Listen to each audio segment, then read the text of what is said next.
Assalamualaikum warahmatullahi wabarakatuh. Nama saya Nur Afdila dengan nomor NIM 2110252017. Baiklah, pertanian tidak dapat terlepas dari gangguan serangan patogen tanaman yang menyebabkan menurunnya kualitas dan kuantitas hasil pertanian. Biasanya, untuk mengurangi gangguan dari patogen tanaman, digunakan pestisida sintetis. Namun, dalam penggunaan pestisida sintetis dapat menimbulkan resistensi pada patogen target dan juga menimbulkan residu yang dapat merusak lingkungan. Sehingga diperlukan alternatif lain yang ramah lingkungan, seperti dengan mengaktifkan gen ketahanan pada tanaman. Telah banyak penelitian yang diarahkan pada upaya pengaktifan gen ketahanan tanaman terhadap infeksi mikroba lain atau senyawa kimia. Ketahanan tersebut dinamakan ketahanan yang diinduksikan. Ketahanan induksi dapat menyebabkan kondisi fisiologis yang mengatur sistem ketahanan menjadi aktif dan juga menstimulasi mekanisme resistensi alami pada tanaman inang. Baiklah, saya Haura Nadira dengan NIM 2110252003 akan melanjutkan penjelasan dari teman saya. Kalian tahu nggak sih, ada dua bentuk ketahanan terinduksi yang umum diteliti, yaitu yang pertama, Systemic Acquired Resistance atau SAR. Yang kedua, Induced System Resistance atau ISR.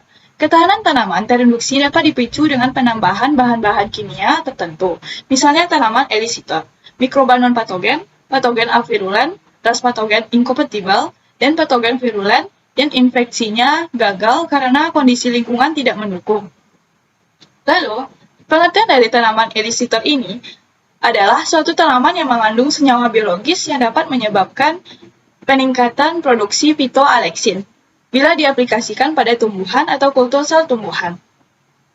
Senyawa tersebut dapat mengaktifkan gen ketahanan tanaman terhadap patogen. Ketahanan tanaman yang terinduksi oleh penambahan senyawa kimia atau senyawa elisitor diistilahkan dengan induksi SAR.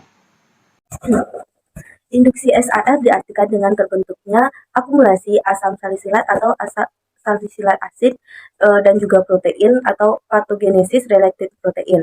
Sedangkan ketahanan terinduksi karena agen biotik non-patogenik atau yang sering dikenal dengan ISR yang disebabkan oleh bakteri atau Rhizobacteria. Induksi resistensi ini dapat dilakukan melalui aplikasi agen hayati seperti Rhizobacteria yang non-patogenik dan senyawa kimia yaitu sintetik dan nabati. Keberhasilan senyawa penginduksian dan dalam mengendalikan patogen tanaman ini sekitar 20-89%. Hal ini disebabkan Hal ini disebabkan oleh jenis tanaman, kondisi fisiologis tanaman, dan faktor abiotik tanaman seperti suhu dan kelembapan tanaman. Tahapan mekanisme SAR menurut Delany pada tahun 1994 dan Ryan et al. Pada tahun 1996 serta Lakhani pada tahun 2012 terdiri atas fase pertama yang merupakan fase induksi. Induksi dapat disebabkan oleh infeksi patogen atau faktor abiotik (bahan kimia). Kemudian menyebabkan respon nekrosis yang terjadi secara terus-menerus. Respon tersebut kemungkinan berasosiasi dengan respon lokal lainnya serta reaksi hypersensitif dan pembentukan papila. Fase kedua yaitu fase sinyal yang bersifat sistemik, ditranslokasikan melalui floem dan dapat dipindahkan melalui grafting atau penyambungan, serta memiliki spektrum yang luas atau di luar tidak spesifik kultivar, spesies, dan genus. Fase terakhir yaitu fase ekspresi. Fase ini hanya dapat terjadi apabila ada infeksi berikutnya serta infeksi awal. Tetapi apabila tidak ada infeksi, maka hanya akan terjadi mobilisasi tanpa diikuti ekspresi gen ketahanan tanaman dalam bentuk fisik atau struktural, ketahanan kimiawi, dan genetik. Contoh perlakuan ketahanan terimbas menggunakan sistem SAR adalah melalui aplikasi SA dan silikat atau SI, guna memicu aktivitas gen ketahanan yang nantinya akan berperan dalam mengaktifkan atau memproduksi phytoalexin, aktivitas enzim kitinase,